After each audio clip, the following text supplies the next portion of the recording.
Assalamualaikum warahmatullahi wabarakatuh. Perkenalkan saya Yuliani Wadini. Di sini saya akan mempresentasikan hasil dari kegiatan lapangan yaitu tentang pencemaran air sungai pada mata kuliah Administrasi Kependudukan dan Lingkungan Hidup dengan dosen pengampu Bapak Hidayatul Fajri SAP MPA. Baiklah, langsung saja. Adapun latar belakang dilakukannya kegiatan ini adalah seperti yang kita ketahui bahwa pencemaran air sungai ini merupakan hal yang memang sudah sering kita lihat apalagi di daerah-daerah yang jumlah penduduk dan kepadatan penduduknya sudah tinggi, terutama di daerah perkotaan.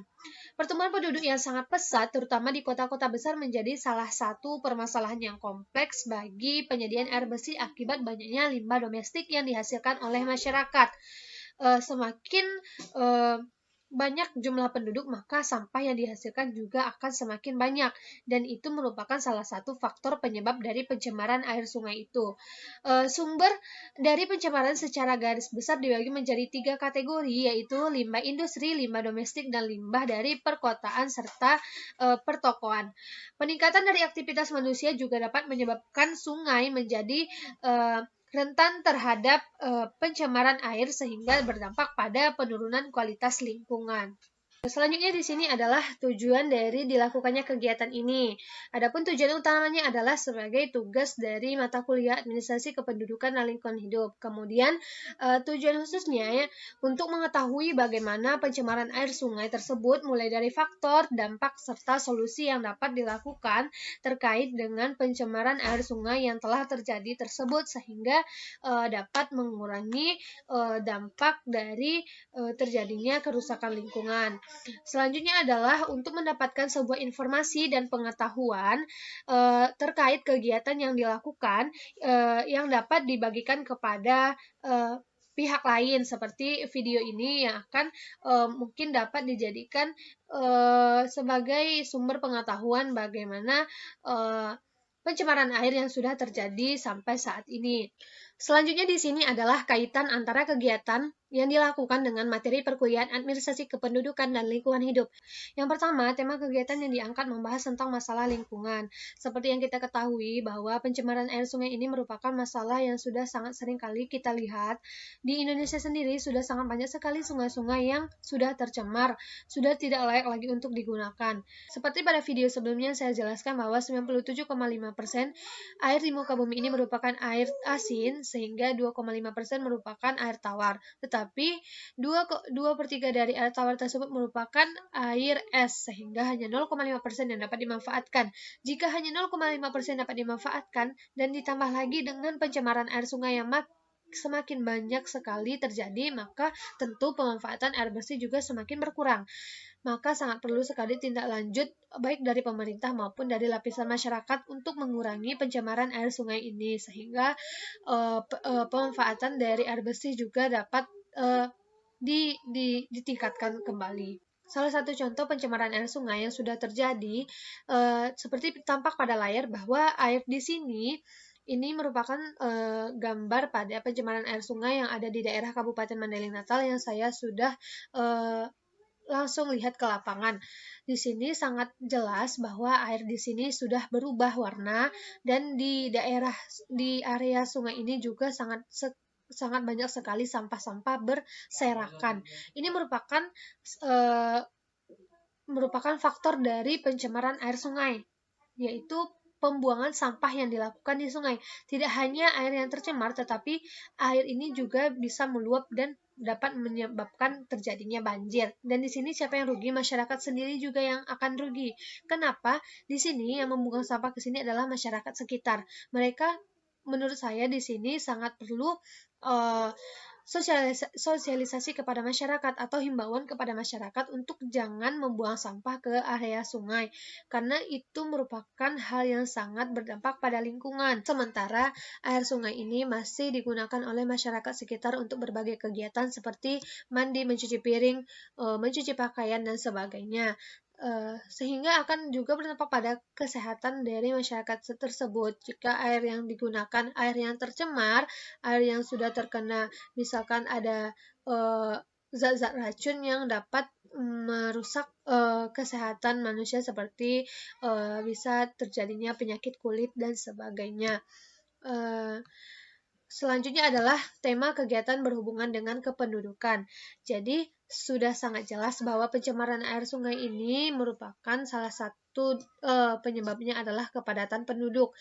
Dengan semakin banyaknya penduduk, maka kegiatan dari penduduk juga akan semakin banyak.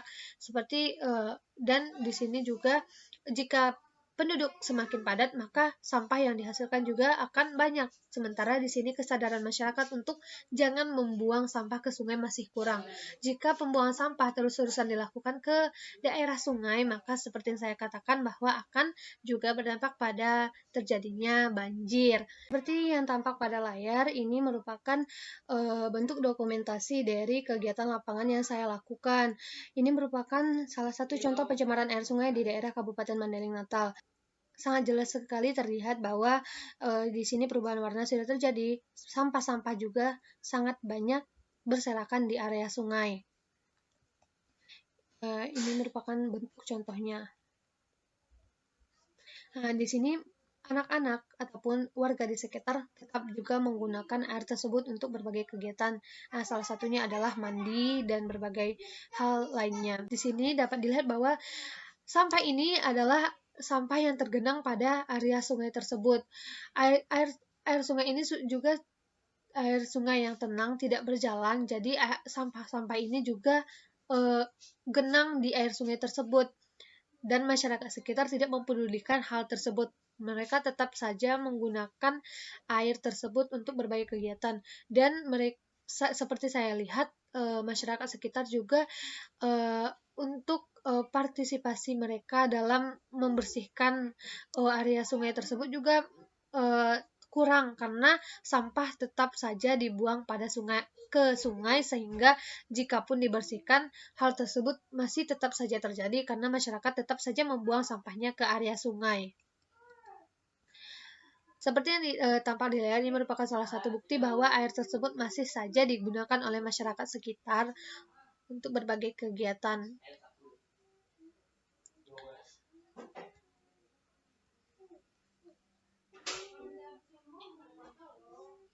Air sungai yang ada di daerah Mandailing Natal tersebut, tepatnya di Kelurahan Panyabungan 3, digunakan oleh masyarakat sebagai tempat lubuk larangan ikan. Dengan melihat kondisi air seperti itu, menurut saya ikan-ikan yang ada juga akan tercemar, bahkan dapat meracuni, sehingga juga akan berdampak pada masyarakat yang akan mengkonsumsi ikan tersebut. Kemudian solusi yang dapat dilakukan adalah, yang pertama adalah tidak membuang sampah sembarangan dan selalu membuang sampah pada tempat yang tepat. Yang kedua, tidak membuang bahan kimia, minyak, dan cat, dan obat-obatan ke wastafel atau toilet untuk menghindari dampak pencemaran air. Yang ketiga, sadar akan kelangsungan ketersediaan air dengan tidak merusak atau mengeksploitasi sumber mata air agar tidak tercemar. Yang keempat, jangan membuang sampah rumah tangga di sungai ataupun danau. Jadi, kelolalah dengan baik sampah rumah tangga dan usahakanlah untuk menanam pohon di pinggiran sungai atau danau. Yang kelima, ketika mencuci mobil, truk, dan sepeda motor, Yang kelima, ketika mencuci mobil, truk, dan sepeda motor, tidak membuang limbah airnya di sungai. Selanjutnya, optimalkan dalam melaksanakan rehabilitasi terhadap lahan kritis dengan tujuan demi meningkatkan konservasi air bawah tanah. Kemudian, ketika memandikan hewan ternak dan kakus, tidak menggunakan sungai. Selanjutnya adalah, jika kamu tinggal dekat dengan badan air, cobalah untuk menanam banyak pohon dan bunga di sekitar rumahmu, sehingga ketika hujan, bahan kimia dari rumah tidak mudah mengalir ke dalam air. Selain dengan melakukan hal tersebut, di banyak negara rupanya ada hukum yang sangat ketat terkait dengan pelestarian sumber daya air, sehingga hal tersebut perlu untuk kita contoh agar kondisi air kita juga tetap lestari dan tetap jernih, sehingga dapat digunakan ataupun dimanfaatkan semestinya. Kemudian, kurangi konsumsi obat-obatan kimia berbahaya, yang contohnya seperti obat nyamuk cair dan pestisida yang merupakan salah satu penyebab rusaknya ekosistem air. Baiklah, sekian video presentasi dari saya. Kurang lebihnya saya mohon maaf. Semoga video ini dapat bermanfaat bagi kita bersama. Tetap jaga lingkungan dan tetap lestarikan lingkungan kita. Saya tutup dengan Assalamualaikum warahmatullahi wabarakatuh.